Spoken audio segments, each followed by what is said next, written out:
Hello hello hello hello, कैसे हैं आप सभी। तो मेरा नाम है अजय। शुरू करते हैं। आज आपको पता है कि दूसरा दिन है। इससे प्रीवियस लेक्चर अपना इंपॉर्टेंस रखता है। मैंने आपसे बोला है कि जेई प्रिपेयर करें, नीट प्रिपेयर करें, या फिर इंडिया के किसी भी कॉम्पिटिटिव एग्जाम की बात करें जो भी साइंस से रिलेट करता होगा, यार ये चैप्टर इंपॉर्टेंट है। 11th का ये चैप्टर बहुत ज्यादा इंपॉर्टेंट है। इससे पहले वाला लेक्चर भी आपको 4 नंबर दे के जा सकता है, और ये लेक्चर भी 4 नंबर आपको दे सकते हैं, यानी 4 मार्क्स आपको यहां से मिल सकते हैं। जेई वाले स्टूडेंट ये सोचें कि यार थोड़ा सा और एफर्ट डालें इसमें और ये अपने 4 नंबर पक्के करें। तो लेक्चर नंबर 1 और 2 दोनों मिला के जेई लगभग एक क्वेश्चन देता है। इसके अलावा अगर मैं नीट की बात करूं तो हो सकता है यहां से 2 क्वेश्चन भी देखने को मिल जाए। सीयूईटी या फिर किसी भी एग्जाम की बात करें तो यार ये टॉपिक बहुत ज्यादा इंपॉर्टेंट है। आज दिन है दूसरा, और आज कंप्लीट एनालिसिस इसी शब्द के इर्द गिर्द रहने वाली है। ये शब्द एरर मैंने पहले वाले लेक्चर में, ध्यान से देखो, जब मैंने पहले लेक्चर की बात की, फर्स्ट लेक्चर की बात की, तब मैंने आपसे डिस्कस किया फिजिक्स क्या है। यानी पहला लेक्चर कंप्लीटली फिजिक्स क्या है के बारे में आपको सही ज्ञान देता है। क्या बताया? Physics means the branch of science which deals with the measurement of physical quantities and it's accuracy. यार सिंपल सी बात है, जब हम क्वांटिटीज को मेजर करने निकलते हैं तो एक्यूरेसी का ध्यान रखते हैं। भैया एक्यूरेसी का ध्यान क्यों रखना पड़ता है? क्योंकि एरर होने के चांसेस हैं। तो एरर वर्ड यहां पे इंट्रोड्यूस होता है, मतलब इंटरकनेक्टेड सब वर्ड। जो पहला लेक्चर था उसी से कनेक्टेड वर्ड, और इस वर्ड के इर्द गिर्द आज हम पूरा लेक्चर लेके चलने वाले हैं। दिन है दूसरा और इंपॉर्टेंट भी। क्लियर? तो आज का सेशन, आज हम किस बात को लेकर चर्चा करने वाले हैं पहले एक बार देख लेते हैं। और आप देख पा रहे हैं significant figure us round of, मतलब मुश्किल से मैं आपके 5 मिनट लूंगा और सिग्निफिकेंट फिगर और राउंड ऑफ के बारे में पूरा ज्ञान दे दूंगा। इसके अलावा हम चलेंगे एरर एनालिसिस को लेके। एरर एनालिसिस में कुछ वर्ड सुनने को मिलते हैं कि एरर की वजह, उसके प्रकार, absolute error, relative error, percentage error, ये शब्द देखने को मिलते हैं जब भी हम किसी फिजिकल क्वांटिटी को मेजर करते हैं और मेजर करने में कोई ना कोई फॉल्ट मिल जाता है, तो ये शब्द सुनने को मिलते हैं हमें। उसके बाद अगर कोई भी रिलेशन है, कोई भी मैथमेटिकल रिलेशन, जैसे क्वांटिटीज को ऐड कर रहे हैं आप, क्वांटिटीज को डिवाइड कर रहे हैं आप, मल्टीप्लाई कर रहे हैं, सब्सट्रैक्ट कर रहे हैं, तो अगर आप क्वांटिटीज को ऐड या सब्सट्रैक्ट करते हैं तब एरर किस स्टेप से मेजर की जाएगी, और मल्टीप्लाई एंड डिवाइड करते हैं तब एरर कैसे मेजर की जाएगी। मैंने बोला ना, मैंने वही शब्द उठा रखे हैं यहां पे जो शब्द इंपॉर्टेंट हैं। वैसे अगर आप एनसीईआरटी या किसी और बुक को लेके जाके देखते हैं तो वहां पे और भी शब्दावली देखने को मिलती है, लेकिन मैं बता देना चाहता हूं यार इंपॉर्टेंट पार्ट है। ये 75 दिन आपको कंप्लीट ज्ञान दे सकते हैं, कंप्लीट एनालिसिस दे सकते हैं फिजिक्स की। तो मैंने उन्हीं टर्म्स को यहां पे लिया है जो सच में अपना इंपॉर्टेंस रखते हैं और जहां से क्वेश्चन पूछे जाते हैं। वैसे शब्दावली बहुत देखने को मिलती है, बहुत सारे शब्द हैं जो एड ऑन है, लेकिन मैंने बोला ना कि हमें उन्हीं शब्द पे फोकस करना है जो एग्जैक्टली इंपॉर्टेंट है। क्लियर है ना? ठीक है, तो शुरू करते हैं। और वर्ड है significant figure and round of. समझते हैं सिग्निफिकेंट फिगर। सिग्निफिकेंट फिगर बड़े आसानी से आप इसे समझ जाएंगे, कोई मुश्किलात नहीं है ना, कोई मुश्किल नहीं। अब बच्चों के मन में आता कि सिग्निफिकेंट फिगर होते क्या है। एक्चुअली अगर मैं किसी वैल्यू को मेजर करूं, अगर मैं किसी भी वैल्यू को मेजर करता हूं, और मेजर करने पे यानी किसी भी क्वांटिटी को मैंने मेजर किया, और मेजरमेंट के बाद मुझे डिफरेंट डेसिमल प्लेसेस तक रिजल्ट मिलता हुआ दिखाई देता है। That can be 4, that can be 5, that can be 6, that can be 7। तो ये जो पूरा एक डिजिट है, ये जो आपके पास लिखा गया नंबर है, ये जो नंबर है, उस नंबर में सिग्निफाइड वैल्यूज कौन कौन सी हैं, उन वैल्यूज को यहां पे काउंट करना है कि मुझे किन किन नंबर्स को काउंटेबिलिटी में लेना है, किन्हें किन्हें छोड़ना है, कितने नंबर ऐसे हैं, कितने नंबर्स ऐसे हैं उस कंप्लीट नंबर में जो नंबर हमें काउंट में लेने हैं, कि एग्जैक्टली ये सिग्निफाइड करते हैं इस पर्टिकुलर वैल्यू को। ठीक है, अब मुझे एक बात बताओ, किसी भी मेजरमेंट को अगर किया जाएगा तो मेजरमेंट को बाद आपको पता है कि जो भी नंबर आपको मिलेगा उस नंबर में आपको मिलेंगे नॉन जीरो। क्या मिलेंगे?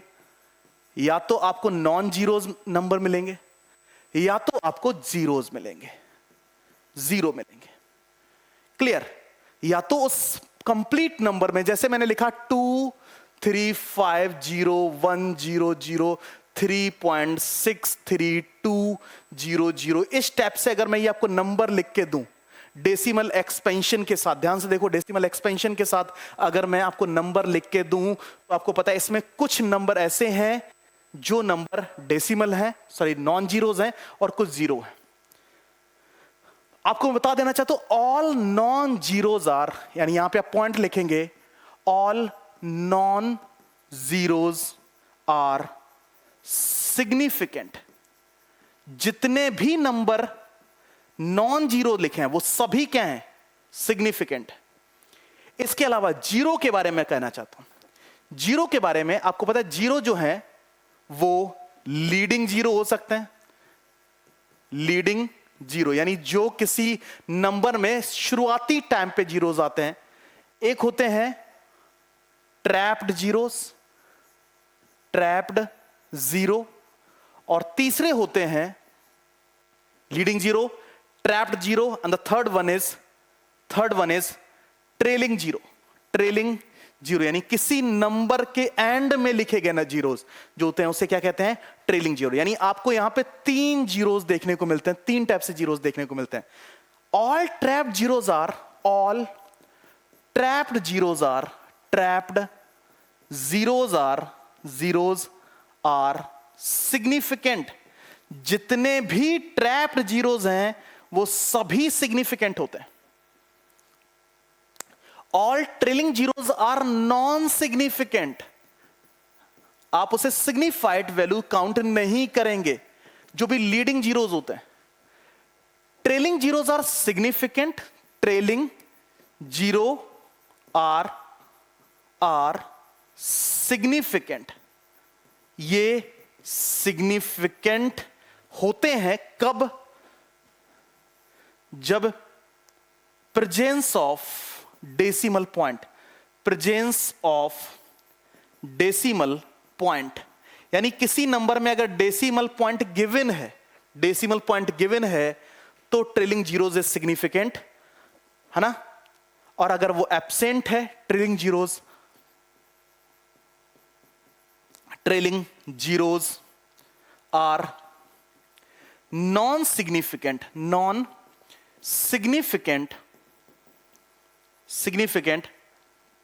that is absence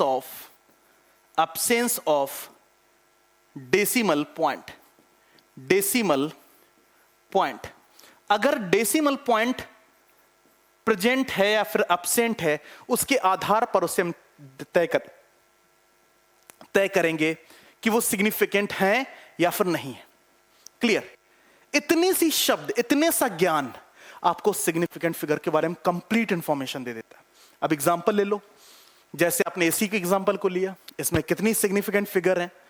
तो मैंने बोला ऑल नॉन जीरोस 1 2 3 4 5 6 7 8। यहां पे जो 8 फिगर हैं वो क्या है? Significant. All trapped zeros are, trap जो मतलब बीच में आते हैं नंबर्स के, दैट इज 1 and 2 3, यानी वो सभी सिग्निफिकेंट हैं। आपको पता है ट्रेलिंग जीरोस आर, ये ट्रेलिंग जीरोस मतलब जो एंड में लिखे गए होते हैं, trailing zeros are significant if decimal point presence of decimal point, तो इसका मतलब 2 और काउंट किए जाएंगे। The answer is 13 is the right answer. Clear? मतलब अगर मैं इस टर्मिनोलॉजी को यूज कर लेता हूं, इतने शब्द मुझे पता है, तो मैं सिग्निफिकेंट फिगर कैलकुलेट करने में बिल्कुल भी मुश्किल मेरे लिए नहीं। मैंने बोला ना था 5 मिनट, वैसे ज्यादा टाइम समय नहीं लगा, 5 मिनट में आपने सिग्निफिकेंट फिगर कैलकुलेट कैसे करते हैं वो पता कर दिया। एक एग्जांपल और लेते हैं। एग्जांपल में आपके पास है 0.00310002000। ये अगर मैं आपसे बोलूं कि ये नंबर है, इसमें कितने सिग्निफिकेंट फिगर है, तो मैंने बोला ऑल नॉन जीरोस 1 2 and 3 यानी 3 प्लस ट्रैप्ड 3 लीडिंग और leading zeros are non significant but all trailing zeros are significant and decimal point is present, तो आपके पास दो और हो जाएंगे। The answer is 8। 8 is the right answer. Clear है? तो मैंने बोला ना कि आप बिल्कुल छोटी सी इंफॉर्मेशन आपने कलेक्ट की और आप सिग्निफिकेंट फिगर फाइंड आउट करना सीख गए। उसके बाद आगे चलते हैं, राउंड ऑफ की बात करते हैं। किसकी बात करते हैं? ज्यादा समय व्यतीत ना करके, क्योंकि आपको पता है, बता देना चाहता हूं कि राउंड ऑफ और सिग्निफिकेंट फिगर यार ये जानना जरूरी है, क्योंकि बुक्स में अवेलेबल है, लेकिन मैंने देखा है कि यहां से क्वेश्चन बनता हुआ दिखाई नहीं देता। लेकिन हां, किसी न्यूमेरिकल को जब क्वेश्चन को सॉल्व करते हैं तो राउंड ऑफ कहीं ना कहीं कैलकुलेशन करने में आपकी मदद जरूर कर देता है। ठीक है, जो लार्ज कैलकुलेशंस हैं उन कैलकुलेशन को करने में मदद जरूर कर देता है, बट इस प्रकार से कोई क्वेश्चन पूछा नहीं जाता। राउंड ऑफ, ठीक है। अब राउंड ऑफ कि मेरे पास एक डेसिमल एक्सपेंशन, कोई भी एक डेसिमल एक्सपेंशन, कोई भी डेसिमल एक्सपेंशन, इसका मतलब डेसिमल पॉइंट प्रेजेंट है। डेसिमल एक्सपेंशन और उस एक्सपेंशन में जो लास्ट डिजिट है, इस पे हम कुछ पॉइंट्स प्लान कर सकते हैं। जैसे लास्ट डिजिट जो है वो किस किस कंडीशन पे आपको देखने को मिल सकती है? पहला, that can be greater than of 5, greater than 5। दूसरा, less than 5, and the last one is 5 equal to 5। मतलब जो लास्ट डिजिट है, लास्ट जो डिजिट है वो ग्रेटर देन 5, लेस देन 5 और इक्वल टू 5, ये तीन कंडीशन आपको देखने को मिल सकती हैं in decimal expansion. Clear? In decimal expansion ये कुछ पॉइंट देखने को मिल सकते हैं। अगर आपको ग्रेटर देन 5 है, ठीक है, वो डिपेंड करता है, प्लीज आप इस बात को ध्यान में रखें, वो डिपेंड करता है कि मैं कितने डिजिट तक उसे राउंड ऑफ कर रहा हूं, डेसिमल की कितनी प्लेसेस तक राउंड ऑफ कर रहा हूं। यानी डेसिमल प्लेसेस को भी ध्यान में रखेंगे, मैंने बोला कितनी प्लेसेस तक आप उसे राउंड ऑफ कर रहे हो, उसका ध्यान रखना बहुत ज्यादा जरूरी है। क्लियर? तो ये तीन कंडीशन, अब इन कंडीशंस को मैं ऑब्जर्व करके देता हूं आपको। अगर ग्रेटर देन 5 है तो ऐड 1 इन इट, आप इसमें एक ऐड कर दो, जो भी वैल्यू है, जो लास्ट डिजिट है उसमें क्या करो, एक ऐड कर दो। ठीक है, एक ऐड कर दो, ऐड 1 इन इट नहीं, लास्ट डिजिट में नहीं,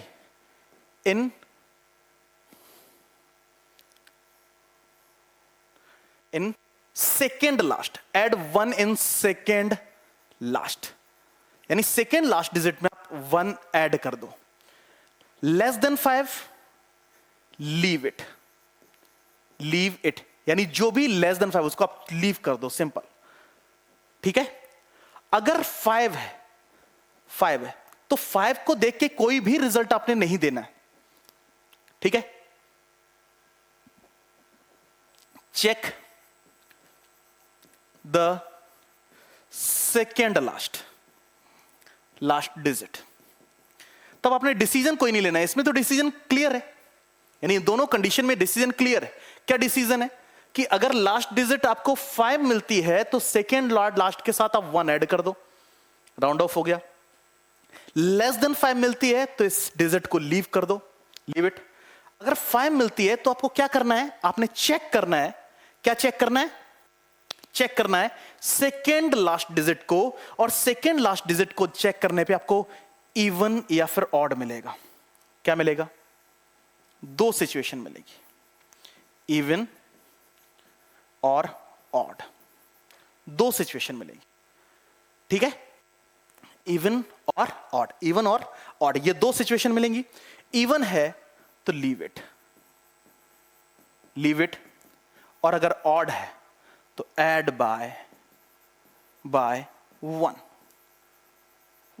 इतनी सी बात रख के आप राउंड ऑफ करो, आपसे मिस्टेक नहीं होगी। मैंने बोला ना कि इंपॉर्टेंट नहीं है, मतलब ये जो डिस्कशन अभी किए हैं वो डिस्कशन इसलिए इंपॉर्टेंट हो जाते हैं बिकॉज ऑफ कई बार यार हो सकता है, चांसेस तो है ना, एनसीईआरटी बुक में दे रखा है, एनसीईआरटी बुक में दे रखा है तो क्या कोई क्वेश्चन पूछ लिया आपसे, अगर क्वेश्चन पूछ लिया तो भाई आपको आना चाहिए।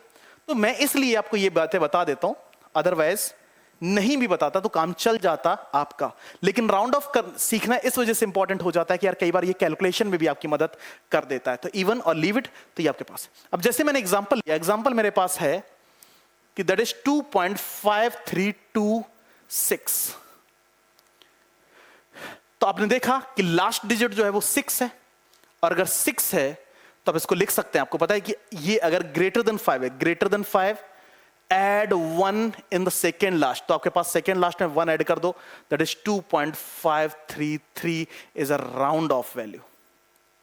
उसके बाद इसको फर्दर आपने 2 प्लेसेस तक राउंड ऑफ करना है, लास्ट डिजिट है जो लेस देन 5 है तो leave it, the answer is 2.53। ठीक है, जनरली आप उसको राउंड ऑफ करते हो up to 2 places of decimal, यानी जनरली हम यही कर रहे होते हैं, क्योंकि ह्यूमन के लिए एक, अगर ह्यूमन बीइंग की कैलकुलेशंस की बात की जाए तो डेसिमल की 2 प्लेसेस तक के मेजरमेंट करने उनके लिए फिजिबल पॉसिबल होते हैं। अगर 3 या 4 या 5 डिजिट की बात करने लग जाए तो उस केस में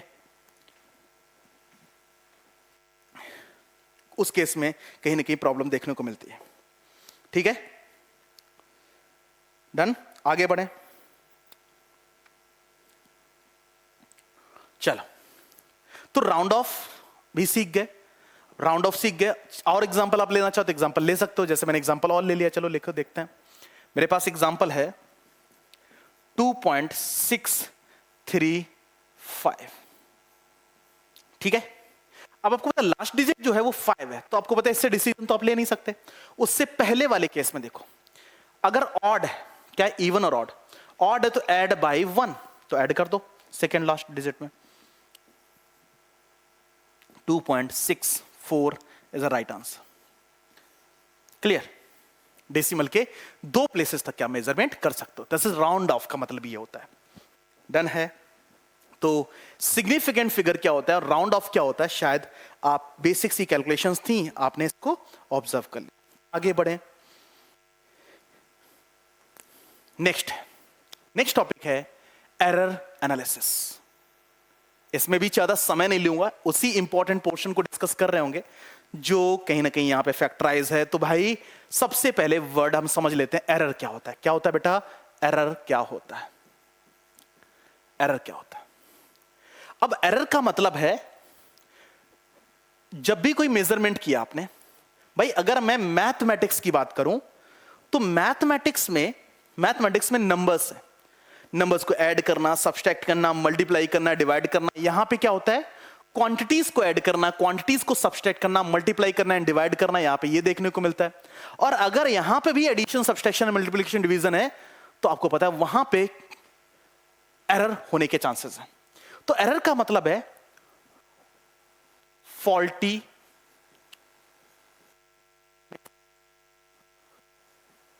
मेजरमेंट।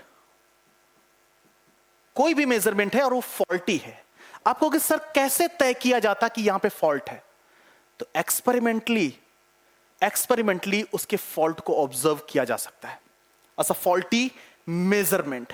अब ये फॉल्टी मेजरमेंट होने के चांसेस क्या है, अगर मैं बोलूं कि हम एरर को रिकॉग्नाइज कैसे करें, तो आपको पता है कुछ स्टैंडर्ड्स की हेल्प से इसे रिकॉग्नाइज किया जाता है। Clear, done.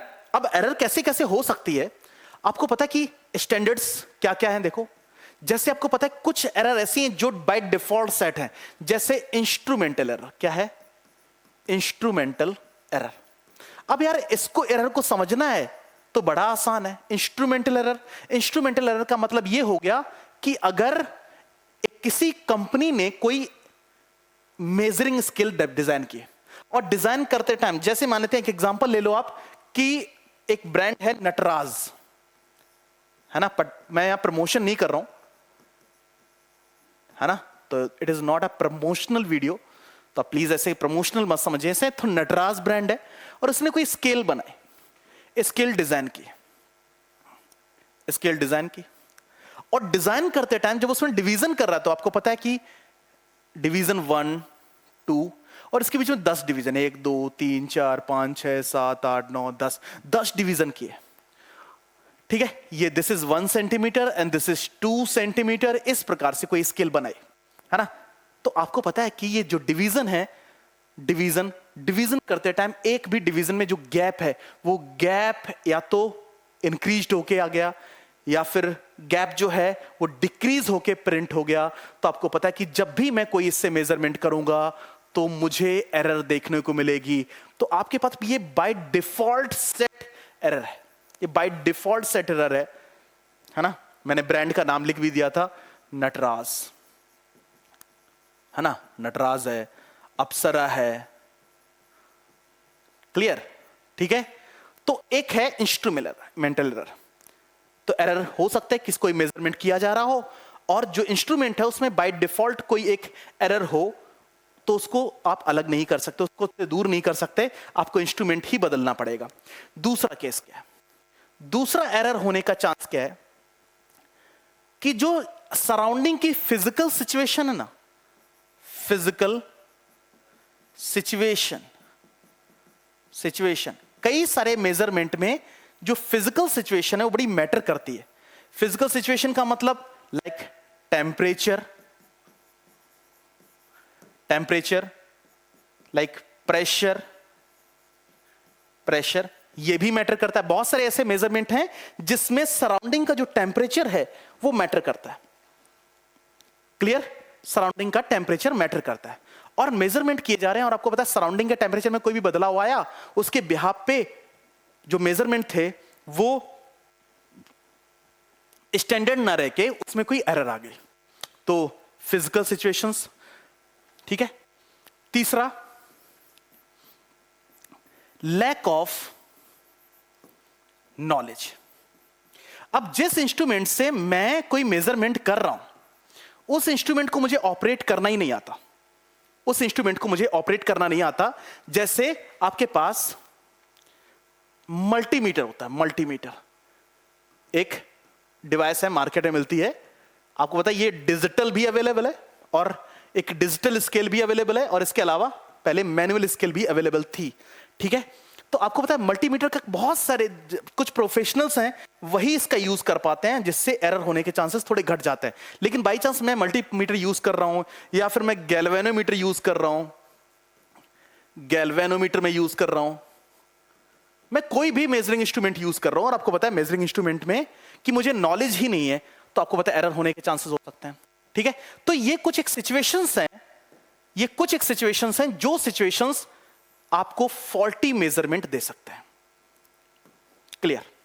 ये कुछ सिचुएशन जिसमें आपको फॉल्टी मेजरमेंट मिल सकते हैं, क्लियर, डन।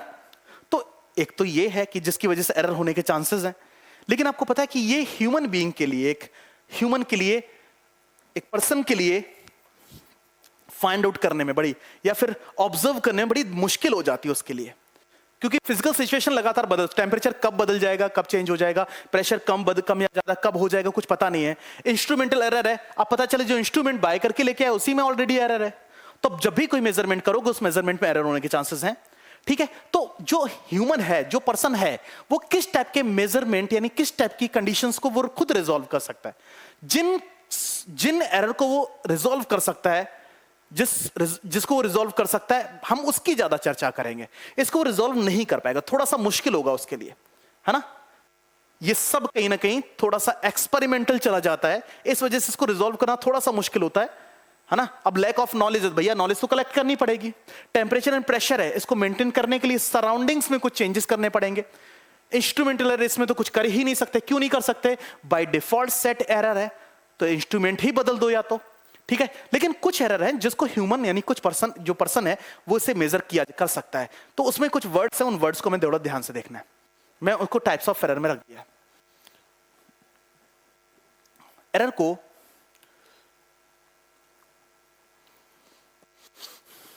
हम टाइप्स ऑफ एरर में मैंने आपको वैसे कॉजेज आपको दे दिए, कॉजेज बता दिए टाइप्स ऑफ एरर में या फिर एरर में। आपको पता है कभी कभी हम एब्सोल्यूट एरर की बात कर रहे होते हैं, एब्सोल्यूट एरर इसकी बात कर रहे होते हैं, ठीक है, एब्सोल्यूट एरर की बात कर रहे होते हैं। कभी कभी हम रिलेटिव एरर की बात कर रहे होते हैं, रिलेटिव एरर की बात कर रहे होते हैं। कभी कभी हम परसेंटेज एरर की बात कर रहे होते हैं, एरर की बात कर रहे होते हैं, ठीक है।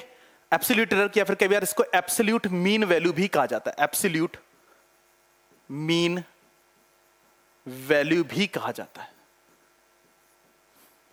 मीन वैल्यू कहा जाता है, ठीक है। तो मैं जो मेजरमेंट मैं कर सकता हूं, जो जिनके बारे में कैलकुलेशन मेरे पास है,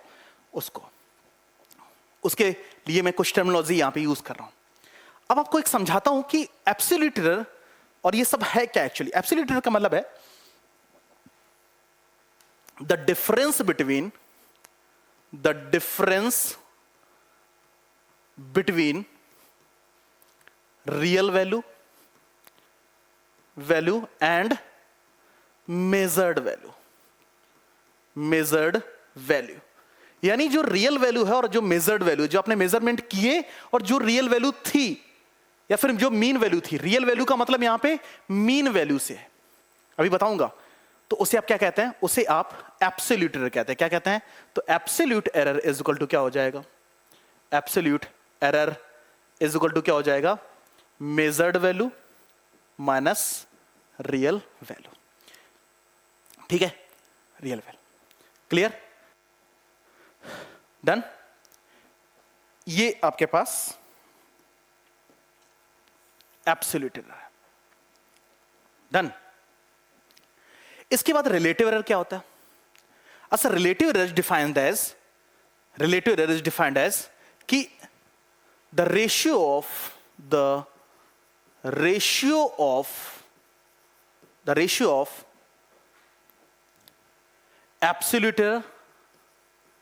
absolute error to the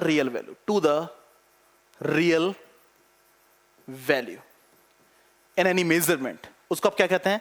relative error. तो रिलेटिव एरर के पास क्या हो जाएगा? Relative error is equal to हो जाएगा, that is absolute error to the mean value या फिर रियल वैल्यू। क्लियर? हम ये कहने लग जाते हैं। तो बेसिक सी बातें हैं, आप इसको भी थोड़ा ध्यान रख लेना। और देखो, ये 2 पॉइंट हो गए आपके। इसके अलावा अगर मैं परसेंटेज एरर की बात करता हूं तो simple percentage error is equal to क्या होता है? Percentage error is equal to relative error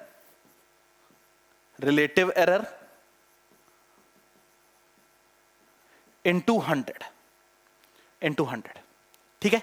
इससे आप उस परसेंटेज एरर, यानी रिलेटिव एरर क्या था आपके पास? एब्सोल्यूट एरर अभी पता चल जाएगा, मैं एक एग्जांपल लूंगा। Absolute error upon real value into 100, this is the percentage error.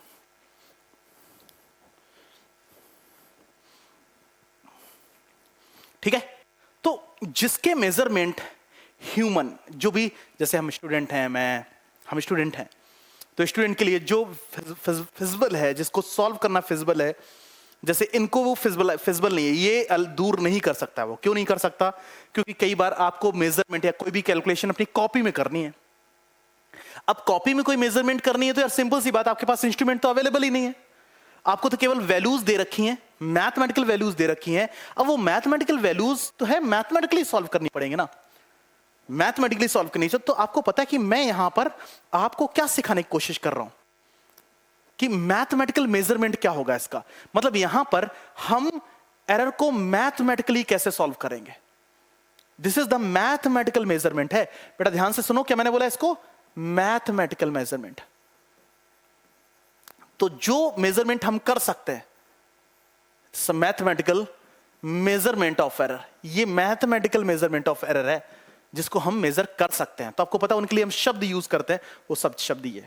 अब देखो ध्यान से कि एक क्वांटिटी है, अगर मेरे पास एक क्वांटिटी है तो क्वांटिटी जो है, क्वांटिटी है ए यूनिट। कितनी है? A unit. तो ए क्या है? This is the magnitude of the quantity, this is the magnitude of the quantity. ठीक है, मेरे पास एक ए यूनिट, ए एक क्वांटिटी है, दिस, ये ए मेरे पास एक क्वांटिटी है। क्लियर? ए यूनिट, ए इसका मैग्नीट्यूड है। जब मैंने इसे मेजर किया ना, जब मैंने इसे मेजर किया तो मेजर करने पर मुझे क्या मिला? मेजर्ड वैल्यू मुझे क्या मिली?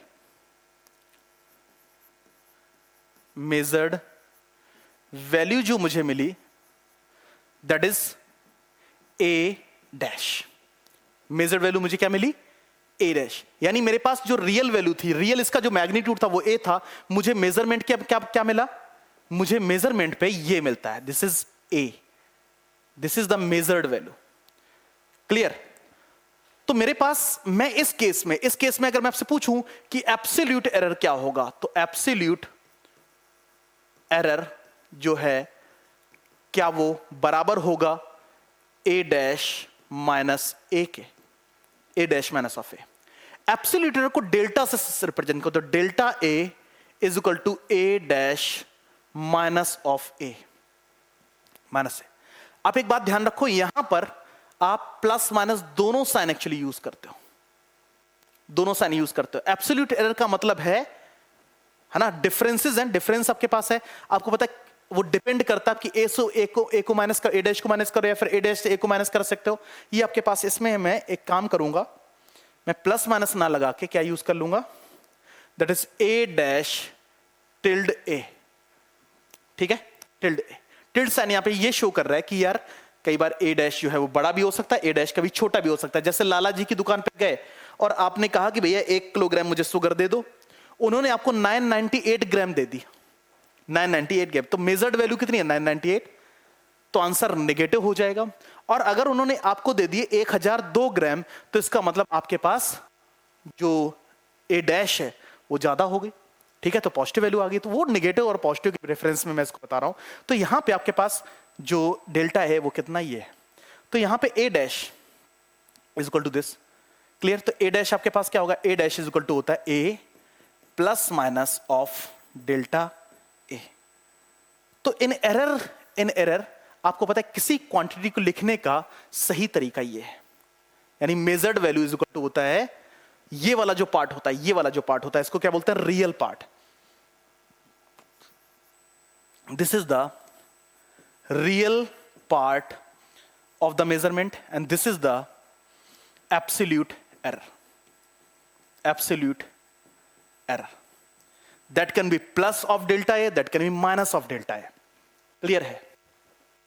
ठीक है, तो अगर कभी भी आपको मिले, मैंने लिखा कि 2 प्लस माइनस ऑफ 0.3 किलोग्राम, तो 2 kilogram is a real value. ये क्या है? रियल वैल्यू है। 0.3 किलोग्राम जो है वो है एब्सोल्यूट एरर। क्या है? Absolute error. और ये कंबाइंडली इसे क्या बोलते हैं? इसे बोलते हैं this is the measured value. क्या कहेंगे इसे आप? Measured value. तो मेजर्ड वैल्यू को इस टाइप से रिप्रेजेंट करते हैं, that is A plus minus of delta A. तो ए वाला पार्ट जो है वो रियल वैल्यू को रिप्रेजेंट करता है और डेल्टा ए वो एब्सोल्यूट एरर को रिप्रेजेंट करता है। क्लियर? तो एब्सोल्यूट एरर में मतलब किसी क्वांटिटी को लिखने का जो तरीका होता है, कौन सा पार्ट क्या होता है, ये बात आपको समझनी होगी, क्योंकि कैलकुलेशन करते टाइम ये चीज आपको यूज करनी है। ठीक है, इसके अलावा अगर मैं वहीं पर रिलेटिव एरर की बात करता हूं, तो रिलेटिव एरर आपके पास क्या हो जाएगा? रिलेटिव यानी कोई भी क्वांटिटी है जिसको मैंने मेजर किया, क्या मेजर किया? यानी measured value that is equal to a plus minus of delta a unit. आपने उसे ऐसे मेजर किया, ये मेजर्ड वैल्यू है। ठीक है, मैंने बोला रिलेटिव एरर क्या होगी, तो रिलेटिव एरर कैसे निकालोगे आप? रिलेटिव एरर कैसे कैलकुलेट करोगे? That is equal to delta A upon A into 100। इस टाइप से आप कैलकुलेट करोगे रिलेटिव एरर। वहीं पे अगर मैं आपसे बोलूंगा कि परसेंटेज एरर फाइंड आउट करो, परसेंटेज एरर,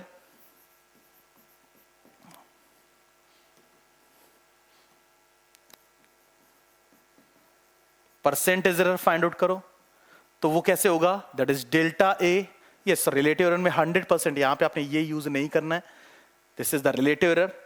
और अगर मैं परसेंटेज एरर की बात करता हूं तो डेल्टा ए अपॉन ए इंटू 100। इस टाइप से आप परसेंटेज एरर कैलकुलेट करोगे। क्लियर है? ठीक है, तो ये कुछ कैलकुलेशंस हैं, कुछ बेसिक सी टर्मिनोलॉजी है जो आपने फॉलो अप में लेनी है, फॉलो करनी है कैलकुलेशन के टाइम पे, न्यूमेरिकल सॉल्व करते टाइम पे। ठीक है, और मैं यहां पे वही शब्द यूज कर रहा हूं आपके सामने जिनके मेजरमेंट हम कर सकते हैं। ठीक है, वैसे इंस्ट्रूमेंटल एरर फाइंड आउट करना भी हमें सिखाया गया था, लेकिन अब जनरली उन इंस्ट्रूमेंट से क्वेश्चन बन नहीं रहे। अगर आप प्रीवियस 5 ईयर की एनालिसिस देखें तो इंस्ट्रूमेंट से कोई क्वेश्चन नहीं बन रहा है। हाँ, अगर क्वेश्चन आएगा तो मैं उससे रिलेटेड कुछ क्वेश्चन की प्रैक्टिस करा के आपको बता दूंगा। आएगा तो वो तो बाद की बात है खैर, लेकिन मैं उससे पहले ही आपको कुछ क्वेश्चन की प्रैक्टिस करा दूंगा। वो क्वेश्चन प्रैक्टिस आपको उस टाइप के क्वेश्चन सॉल्व करने में मदद करेगा। ठीक है, तो रिलेटिव एरर, परसेंटेज एरर। अब एक क्वेश्चन आया, मान लेते क्वेश्चन है, लिखते हैं पहले क्वेश्चन को। ये क्वेश्चन मैं जनरली बहुत कराता हूं। ये क्वेश्चन है कि एक एक्सपेरिमेंट है, इन an experiment, in an experiment, in an experiment, the time period of simple pendulum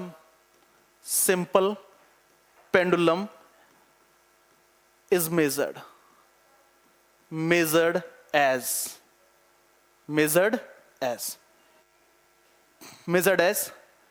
2.15 second, that is 2.03 second, 1.93 second, 1.99 second and 2.4 second। भाई कोई एक्सपेरिमेंट किया जाता है तो बहुत बार रीडिंग ली जाती है, कोई एक बार रीडिंग तो ली नहीं जाती है। आपको बता देना चाहता हूं कि जब बहुत बार रीडिंग ली जाए तब क्वेश्चन कैसे करेंगे, और अगर आपको एक रीडिंग अवेलेबल हो तो तब क्वेश्चन कैसे करेंगे। ठीक है, तो जब बहुत बार रीडिंग दे रखी होती है ना, और पूछा जाए कि कैलकुलेट मीन एब्सोल्यूट एरर,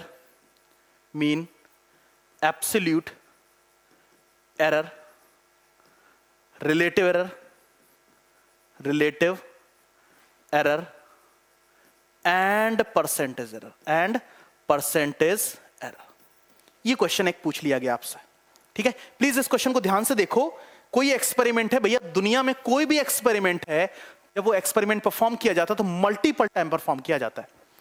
ठीक है, तो इसमें देखो क्या क्या नहीं गिवन। देखो आपको ध्यान रखना, आपको इस टाइप से क्वेश्चन नहीं दिया गया, आपको ये पोर्शन नहीं दिया गया, आपको ये किसी क्वांटिटी को मेजर करके ऐसे नहीं दे रखा है भाई। ना तो रियल वैल्यू डिफाइंड है, measured value multiple time defined है, measured value multiple time defined है।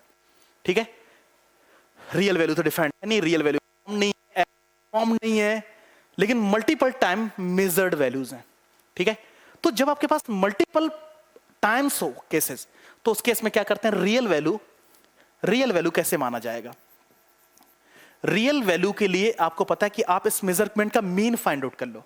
कैसे फाइंड आउट कर लोगे? 2.15 plus 2.03 plus 1.93 plus 1.99 plus 2.40 divided by कितनी बार? 5 टाइम्स। ऐसा तो हम छोटी क्लासेस में सीखते हैं। फिर हमें रियल वैल्यू तो बनानी पड़ेगी ना, रियल वैल्यू गिवन तो है नहीं, तो रियल वैल्यू मुझे बनानी पड़ेगी। आपको पता है इसको बोलते हैं मीन वैल्यू। क्या बोलते हैं? Mean value. उसी को रियल वैल्यू माना जाता है। यानी जब कोई एक्सपेरिमेंट परफॉर्म होता है तो परफॉर्म के बाद जो मीन वैल्यू होती है उसी को क्या मान लेते हैं? उसी को रियल वैल्यू मान लेते हैं। इसको सॉल्व करें। लास्ट वाले पॉइंट 9 3 12 12 3 15 15 5 20 20 का 0 2 2 4 6 6 9 15 15 9 24, 24 एक 25, 25 का 5 और 2, 2 2 4, एक 5, एक 6, 2 8, 2 10, यानी 10.50 डिवाइडेड बाय 5। इसको जब सॉल्व करेंगे 5 2 10 and 0.10, as 2.10 is a real value. This is real value. A अगर आप इसे डिनोट करेंगे तो A, क्लियर। तो अगर इसको रियल वैल्यू माना गया तो भाई हर बार मेजरमेंट में एरर आई होगी। तो आपको पता है इस पोर्शन में भी एब्सोल्यूट एरर थी, इस पोर्शन में भी एब्सोल्यूट एरर थी, इस पोर्शन भी। अब यार 5 बार एरर थी, 5 बार, हर बार जितने मेजरमेंट किए गए हर बार एरर थी। अगर इसको रियल वैल्यू मान लिया जाए, क्लियर, अगर इसको रियल वैल्यू मान लिया जाए तो उसमें इस केस में क्या होगा, हर बार मेजरमेंट में एरर थी। तो आपने क्या करना है, आपने करना है कि उस केस में अपने mean absolute error find out करना है। पहले तो एब्सोल्यूट एरर फाइंड आउट करो। अब एब्सोल्यूट एरर कितना होगा, real value measured value minus real value, measured value minus real value, measured value minus real value, ठीक है। यानी अगर आपसे पूछा जाए कि मुझे एब्सोल्यूट एरर फाइंड आउट करके दो, तो एब्सोल्यूट एरर क्या होता है, that is measured value minus real value. Measured value कितनी है, 2.15,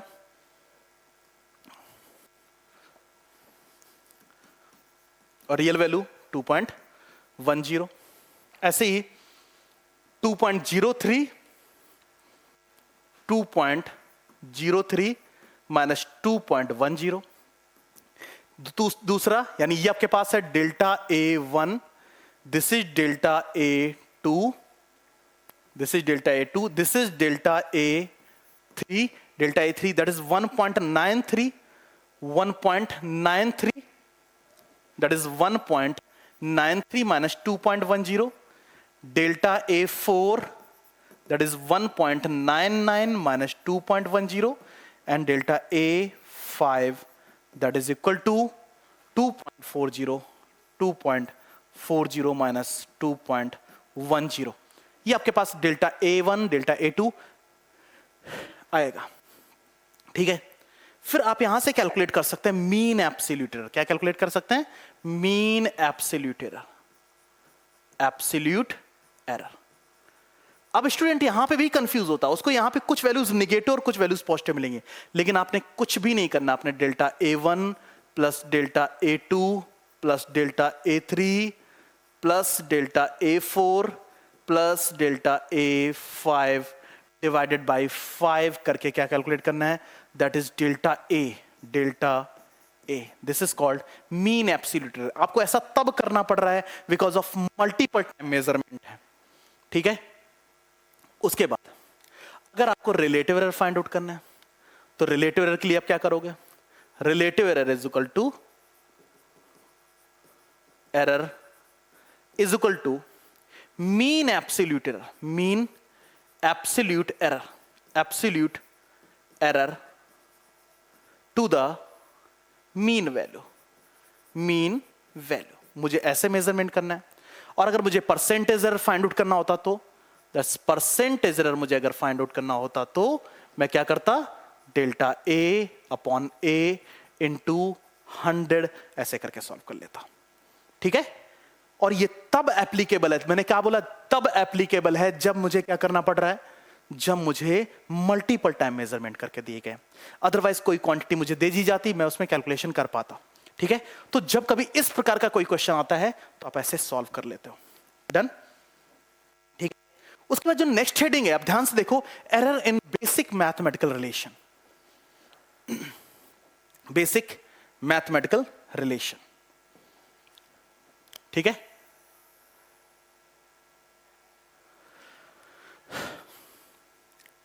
कि यार क्वांटिटीज तो ऐड भी होती होंगी, जैसे मेरे पास दो क्वांटिटीज मुझे ऐड करनी है। मेरे पास एक क्वांटिटी है that is y is equal to a plus b plus so on. मुझे सब्सट्रैक्ट भी करना a minus of b and so on. मुझे मल्टीप्लाई भी करना है और मुझे डिवाइड भी करना है। मैं दो क्वांटिटीज के बीच में कुछ ऐसा कर सकता हूं, इस टाइप के मैथमेटिकल फंक्शन परफॉर्म कर सकता हूं कि नहीं। और जब मैं इस टाइप के मैथमेटिकल फंक्शन परफॉर्म कर सकता हूं तो भाई सिंपल सी बात है, ए और बी को ऐड करने से पहले, ए और बी को ऐड करने से पहले ए को भी मेजर किया गया होगा और बी को भी मेजर किया गया होगा। अब ऐसा तो है नहीं कि ए की रियल वैल्यू ही मिली होगी या बी की रियल वैल्यू ही मिली होगी। तो अगर मुझे रियल वैल्यू फाइंड आउट करनी होती तो real value plus of real value करता हूं, ठीक है। अगर इस केस में रियल वैल्यू फाइंड आउट करनी होती तो real value equal to real value minus of real value करना होता। इस केस में रियल वैल्यू का मल्टीप्लाई करना होता तो सिंपल सी बात रियल वैल्यू ही मिलती, यहां पर रियल वैल्यू। तो रियल वैल्यूज के बीच में हमेशा जो मैथमेटिकल फंक्शन है, जो मैथमेटिकल रिलेशन है, सेम वही परफॉर्म किया जाता है। लेकिन एरर मेजर करते टाइम सिंपल सी बात है, ए में एरर होगा, बी में एरर होगा, तो वाई में भी तो कुछ ना कुछ एरर होगा, ठीक है। तो उसके बड़ी स्वीट सी बातें मैं आपको बता देना चाहता हूं।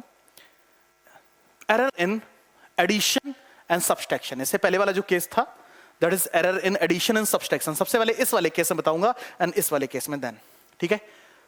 तो error in multiplication and division, उससे पहले error in addition and subtraction, addition and subtraction. जैसे आपके पास मिल जाए y is equal to a plus B, है ना, तो यहां पे मैं कोई कैलकुलेशन नहीं करूंगा, आपने सिंपल क्या करना है, error in y is equal to error in a plus error in b, आप इतना सा कर दोगे।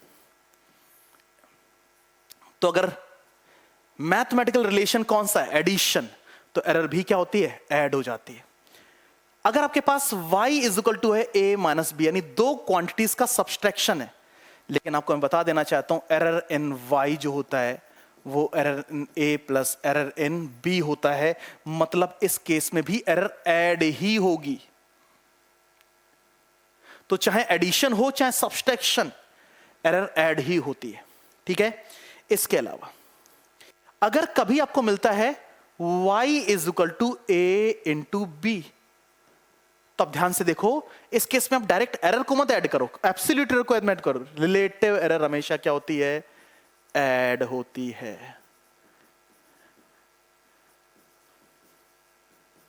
रिलेटिव एरर हमेशा ऐड होती है, ठीक है। तो यहां से आप error in y find out कर सकते हो, that is y bracket delta a upon a plus delta b upon b। y की वैल्यू कितनी है, a into B bracket delta a upon a plus delta b upon b। तो ये है आपका ये वाला केस, ठीक है, ये वाला केस है। जब बात किसकी हो, ये केस है एडिशन का, यानी जब क्वांटिटीज को आप ऐड करते हो, तो this is the case of addition. जब क्वांटिटीज को ऐड करते हो तो एरर ऐड होती है।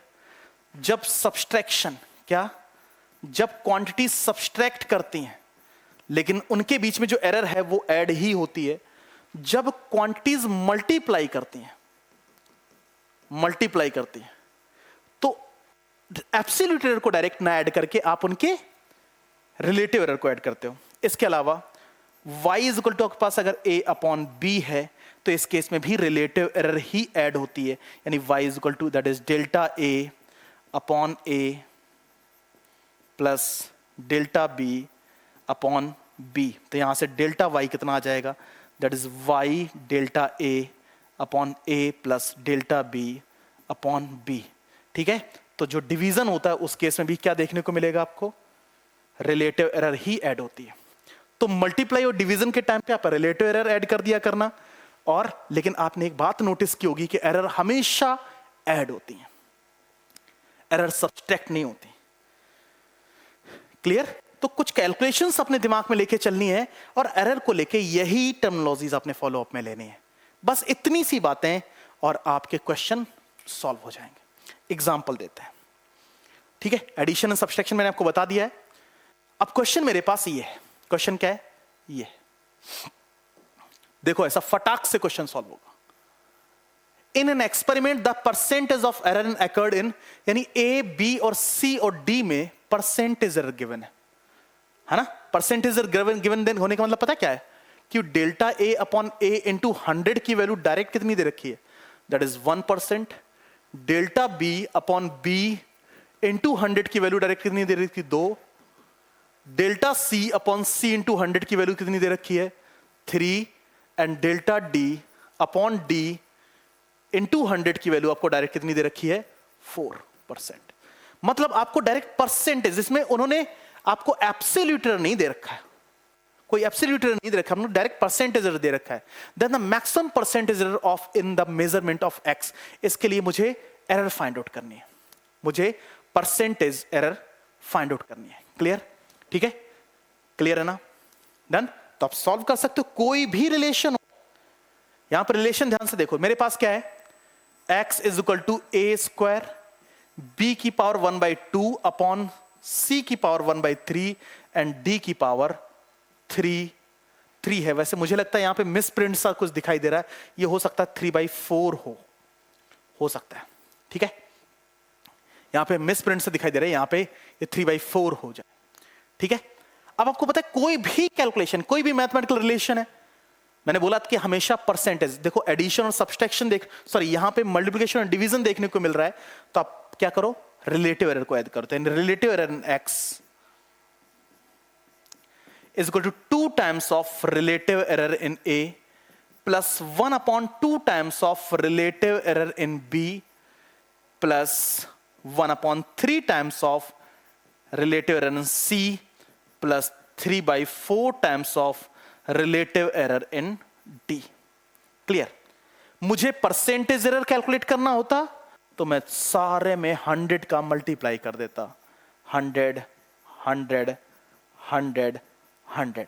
अब मुझे बताओ ये डायरेक्ट वैल्यू दे रखी कि नहीं, 2 इंटू ए की वैल्यू परसेंटेज में कितनी दे रखी, 1 प्लस 1/2 बी का परसेंटेज कितना दे रखा, 2 1/3 सी का कितना दे रखा, 3/4 इंटू 4 कितना दे रखा, 4 से 4 3 से 3 2 से, यानी 2 1 3 1 4 and 3 7। This is the 7%। Clear? 7%, 2%, 1%, 3%, 3%, 4%, 4 3 7%। इस रिलेशन के अकॉर्डिंग ध्यान से देखो, इस रिलेशन के अकॉर्डिंग ये आपके पास इतना परसेंटेज आया। ठीक है, इतना परसेंटेज आया। तो यार यहां पे जो भी वैल्यूज दे रखी है, मैंने बोला ना कि यहां पे एक मिस्ड प्रिंट है, आप प्लीज अंडरस्टैंडिंग मेंटेन करो कि यार मेरा क्वेश्चन क्या है। कई बार यहां पे मिस्टेक आ जाती है, तो मैंने पहले से ऑलरेडी बता दिया कि अगर आप इसे 3/4 लेके सॉल्व कर रहे हो तब ये कैलकुलेशन है, अदरवाइज कैलकुलेशन यहां पे वो एक्चुअली वैल्यू मुझे पता होती तो मैं कैलकुलेट कर पाता। ठीक है, दूसरा question, in an experiment 4 quantities ABCD are measured with the percentage error. कर लोगे, है ना?